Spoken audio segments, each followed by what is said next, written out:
Hey everybody, this is Pooja and you all are welcomed at your own YouTube channel.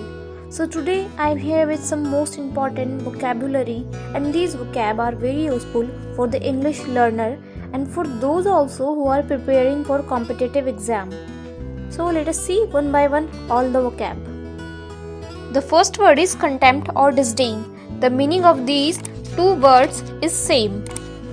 Hindi में इन शब्द का मतलब है नफरत या निंदनीय या जो हमें पसंद ना हो, उसके लिए हम कंटेम्प्ट या डिसडेन का यूज करेंगे. एग्जाम्पल में देखते हैं इन वर्ड्स का use. First example is she was arrested for contempt of court. मतलब वह कोर्ट की निंदा करने के जुर्म में पकड़ी गई थी. इसका नेक्स्ट एग्जाम्पल है she looked at him with contempt. मतलब उसने उसे नफरत से देखा या निंदनीय तरीके से देखा. डिसडेन का यूज भी देखते हैं. Criminals have massive disdain for the law. मतलब जो आरोपी हैं उन्हें कानून से बहुत ज्यादा नफरत है. मैसिव मतलब होता है अत्यधिक या बहुत ज्यादा भारी मात्रा में. डिसडेन का सेकंड एग्जांपल है a great man should disdain flatterers. यानी एक अच्छे इंसान को, एक अच्छे आदमी को हमेशा फ्लेटर्स से नफरत करनी चाहिए. फ्लेटर्स यानी कि चापलूसी करने वाला. Now second word is truce which means peaceful solution या युद्ध विराम संधि. मतलब लड़ाई को खत्म करना. ट्रूस वर्ड का फर्स्ट एग्जाम्पल है a truce was declared between the two armies. मतलब दो आर्मी के बीच लड़ाई खत्म करने का ऐलान कर दिया गया है. ट्रूस डिक्लेयर कर दिया गया है.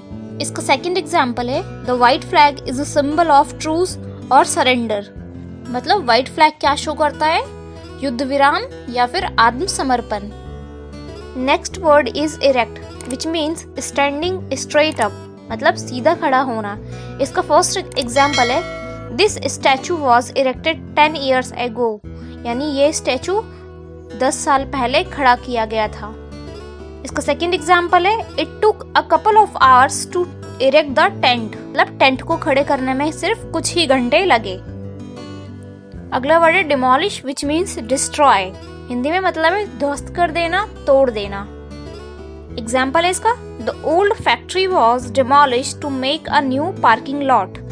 यानी नई पार्किंग लॉट बनाने के लिए जो पुरानी फैक्ट्री है उसको तोड़ दी गई, ध्वस्त कर दी गई या डिमोलिश कर दी गई.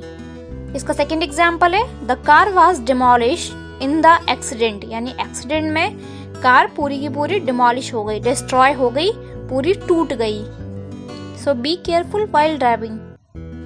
Next word is raise which means to lift something और समवन अप. हिंदी में इसका मतलब है कुछ ऊपर उठाना या बढ़ाना. फर्स्ट एग्जांपल है इसका you need to raise your grades. मतलब तुम्हें अपने ग्रेड्स बढ़ाने होंगे या ऊपर उठाने होंगे. इसका नेक्स्ट एग्जांपल है he raised his hand to ask question. मतलब उसने क्वेश्चन पूछने के लिए अपना हाथ उठाया. Next word is discomfit which means defeat, embarrassment और unease.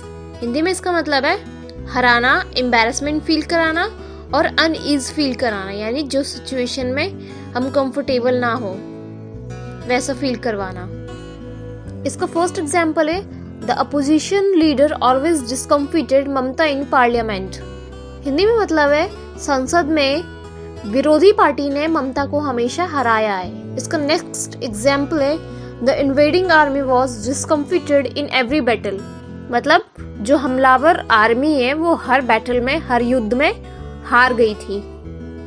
Next word is Sood which means काम.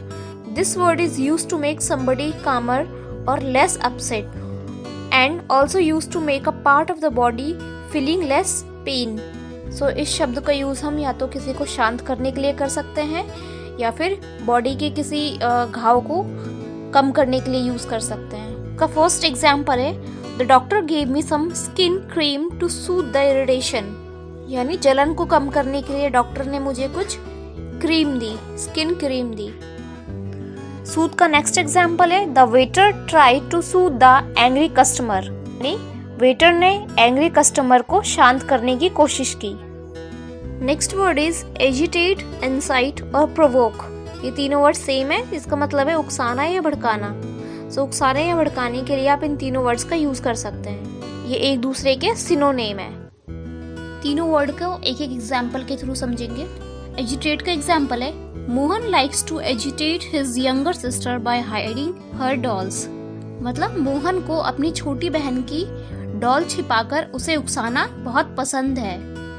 इंसाइट का एग्जाम्पल है, they were accused of inciting the crowd to violence.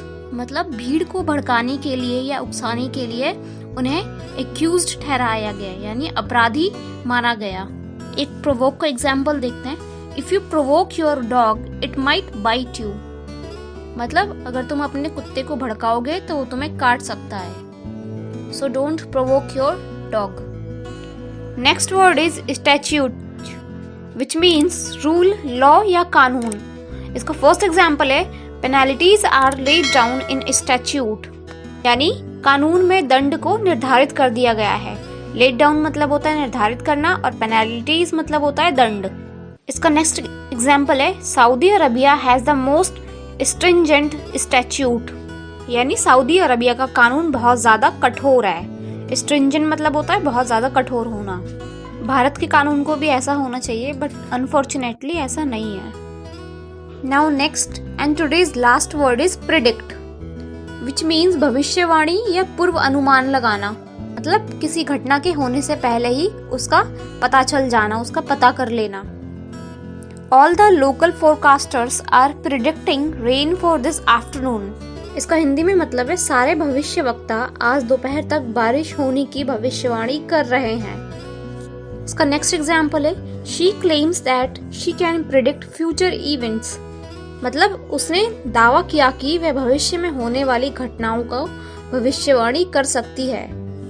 अभी कोरोना वायरस से सब सफर कर रहे हैं और कोरोना वायरस के बारे में भी एक प्रिडिक्शन आया था कि 16th सेंचुरी में एक फ्रेंच एस्ट्रोलॉजर नोस्ट्राडामस नाम के एक एस्ट्रोलॉजर थे, जिन्होंने अपनी बुक लेस प्रॉफिटीज में एक प्रिडिक्शन किया था कोरोना वायरस पेंडेमिक के बारे में। पता नहीं ये सही है या नहीं, बट सोशल मीडिया पे ये बहुत ज्यादा वायरल हुई थी। अभी भी कोरोना वायरस का केस बहुत ज्यादा रेज हो रहा है, so please stay safe at your home.